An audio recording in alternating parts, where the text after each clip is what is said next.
लग गई है। पैसे देकर, नोटों की गड्डियां देकर अधिकारियों को खरीदा जाता है।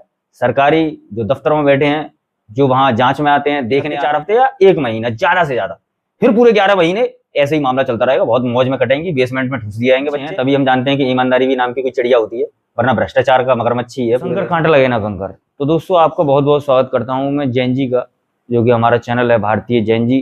तो जैन जी, जैसा कि आप जानते हैं कि जो इंटरनेट की दुनिया में पले बड़े बच्चे हैं, उन सभी युवाओं का बहुत बहुत स्वागत करता हूं। जैसा कि आप मुझसे जुड़े रहते हैं हमेशा, ऐसे ही मैं कामना करूंगा कि जुड़े रहें और ऐसे ही मुद्दे देखते रहें। आज का मुद्दा ऐसा ही एक है, जो कि कोचिंग माफिया। जैसा कि आप एक विवाद चला था पूरे देश में, आपने देखा कि अंजना ओम कश्यप, जो कि हमारे पत्रकार बंधु हैं, तो उन्होंने बहुत अच्छा और सटीक ये बात कही थी। बस कुछ बातें उनकी जो है गलत थी, जैसे कि किसी की औकात के लेकर ताने मारना या किसी की औकात को दिखाना, तो वो बात गलत है। निजी तौर पे किसी को हमला करना, वो बात गलत है। लेकिन बाद बाकी जो कोचिंग माफिया कहा था उन्होंने, या शिक्षा को व्यवसाय बनाने की बात कही थी, बिल्कुल बेहतर कही थी। जैसा कि दोस्तों आप देख रहे हैं कि पिछले 2-3 दिनों से उत्तर प्रदेश के, जहां के मुख्यमंत्री श्री योगी आदित्यनाथ जी महाराज जी हैं, संत हैं, दयालु हैं, कृपालु हैं, तो उन्हीं के प्रदेश में एक कोचिंग सेंटर में, जो कि अलीगंज, लखनऊ के अलीगंज में, उसमें आग लगी, धू धू कर पूरी बिल्डिंग जल गई और उसमें 14 से 15 बच्चे मारे गए, बहुत जख्मी हुए। उस समय महाराज जी, हमारे संत जी, माननीय मुख्यमंत्री जी, अलीगढ़ का दौरा कर रहे थे 22 और 23 तारीख को। तो उनको फोन पहुंचता है 22 तारीख को और ये हादसे की जानकारी दी जाती है, तो वो तुरंत रवाना हो जाते हैं वहां से। पूरी साल मौज ली जाती हैं, पूरी साल कानून कायदे, जो भी लॉ एंड ऑर्डर्स हैं, जो भी नियम हैं, रूल्स एंड रेगुलेशंस हैं, सबकी धज्जियां उड़ाई जाती हैं, मौज ली जाती हैं। पैसे देकर, नोटों की गड्डियां देकर अधिकारियों को खरीदा जाता है। सरकारी जो दफ्तरों में बैठे हैं, जो वहां जांच में आते हैं, देखने आते हैं, जांच करते हैं, कागजों को आगे पीछे करते हैं, सबको खरीदा जाता है। लेकिन जैसे ही कुछ मौतें हो जाती हैं, 15, 16, 50, 40, 23, जैसे कि आपने देखा मुखर्जी नगर में बारिश का पानी जब कोचिंग सेंटर में बेसमेंट में जब भरा था, तो पूरे देश में कोचिंगों पे ऐसा प्रहार हुआ था कि जैसे आज के बाद कोई भी कोचिंग अवैध, कोई भी कोचिंग ऐसी बेसमेंट में, कोई भी कोचिंग बिना सेफ्टी के नियमों के अंतर्गत नहीं चलेगी पूरे देश में। ऐसा एक माहौल तैयार हुआ था। लेकिन उसके बाद में फिर क्या हुआ, फिर देख रहे हैं आप, अलीगंज का मामला सामने आया।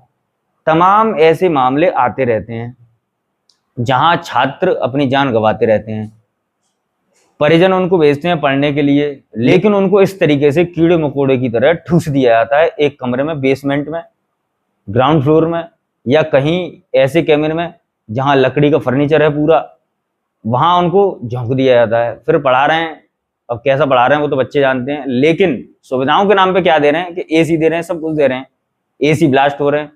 लेकिन जब वो ब्लास्ट होते हैं तो उनको बुझाने के लिए अग्निशमन, कोई भी ऐसे यंत्र नहीं उनके पास होते हैं जिससे कि आग पर काबू पाया जा सके।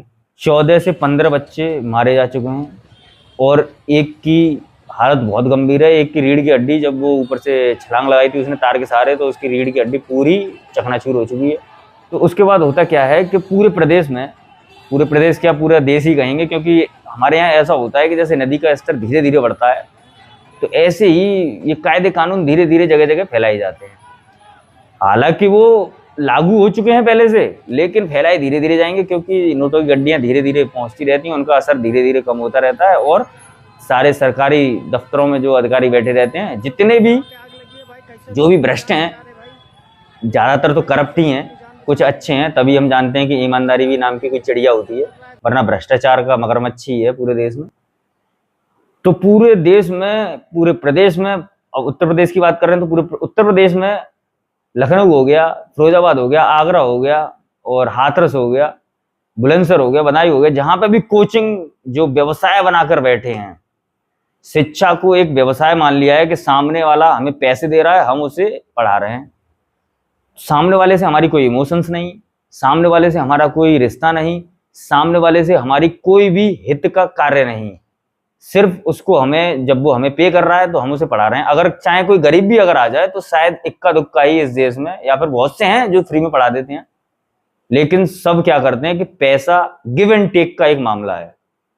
एक हाथ ले एक हाथ दे, एक हाथ दे एक हाथ ले, ऐसा मामला चलता है हमारे इस पूरे देश में। शिक्षा जो कि एक बहुत पुण्य का काम है कि किसी को शिक्षित करना, उस जनरेशन को बेहतर बनाना, लेकिन आजकल व्यवसाय का एक मामला हो चुका है। तो ऐसा ही पूरे साल होता है। अब ये 14 मौतें हुई हैं, 15 मौतें हुई हैं इस प्रदेश में, तो सारे जितने भी कोचिंग सेंटर हैं सब पे लगाम लगाई जाएगी। कितने दिन? ज़्यादा से ज़्यादा 1 हफ्ते, 2 हफ्ते, 3 हफ्ते, 4 हफ्ते या 1 महीना ज़्यादा से ज़्यादा। फिर पूरे 11 महीने ऐसे ही मामला चलता रहेगा। बहुत मौज में कटेंगी, बेसमेंट में ठूस दिए जाएंगे बच्चे, और न कोई सुरक्षा की दृष्टि से कोई ऐसे नियम देखने को मिलेंगे, ना कोई यंत्र देखने को मिलेंगे जिससे आग पर काबू पाया जा सके, या फिर कोई भी ऐसे हादसों को रोका जा सके। ऐसा कोई भी नियम देखने को या उसका पालन करते हुए हम किसी भी कोचिंग सेंटर को या किसी भी ऐसी जगह जहां गैदरिंग होती है छात्रों की ज्यादा या फिर लोगों की ज्यादा, नहीं हम देखते हैं। तो ऐसा ही है हमारे देश में कि जब मरते हैं, जब मौतें होती हैं, तब हमें याद आती है कि अरे कि इसके पास ये सुरक्षा की दृष्टि से ऐसे उपकरण नहीं थे, तब ये हादसा हुआ। तो ऐसा ही होता रहता है। पैसे में बहुत ताकत है हमारे इस प्रदेश में और पूरे देश में। अगर पैसा फेंकते हैं आप तो सारे काम आपके हाथों हाथ चुटकियों में हो जाते हैं। जो माफिया हैं, शिक्षा माफिया, बिल्कुल वास्तव में माफिया ही हैं। उन्हें सिर्फ पैसे से मतलब है, रुपये से मतलब है। चाहे सामने वाले की आंखों में मिर्च झोंक दो, चाहे वो मर जाए, चाहे कट जाए, चाहे वो आग में झुलस के उसकी चिता बन जाए, कुछ नहीं करना है इनको, सिर्फ पैसे से मतलब है। तो मैं बहुत बहुत धन्यवाद और बहुत बहुत उनका भी समर्थन करूंगा, जो कि हमारी पत्रकार बंधु हैं, वरिष्ठ पत्रकार हैं इस देश की, जो कि अंजना ओम कश्यप जी हैं। तो बहुत बहुत धन्यवाद आपका, जो कि आपने उजागर किया, और ऐसे ही लगी रहिए। हम भी चाहते हैं कि इस शिक्षा माफिया, जो एक माफिया बना रखा है, व्यवसाय बना रखा है, इससे बाहर निकलकर सारे टीचर्स आए और सेवा की दृष्टि से छात्रों को देखें और इस शिक्षा के क्षेत्र को देखें। शंकर कांटा लगे ना कंकर, जैसा कि आप देखते हैं। ऐसे ही मुद्दे मेरे साथ देखते रहें और ऐसे ही मुद्दों को शेयर करते रहें। मेरी वीडियोस को शेयर करें और लाइक करें, शेयर करें ज़्यादा से ज़्यादा। अगर आपके पास भी ऐसे ही कुछ मुद्दे हैं, आपके पास भी कुछ ऐसी वीडियोस हैं, तो मेरे पास भेजें, मैं उन्हें आप सभी के सामने प्रस्तुत करूंगा। जय हिंद, जय भारत, भारत माता की जय।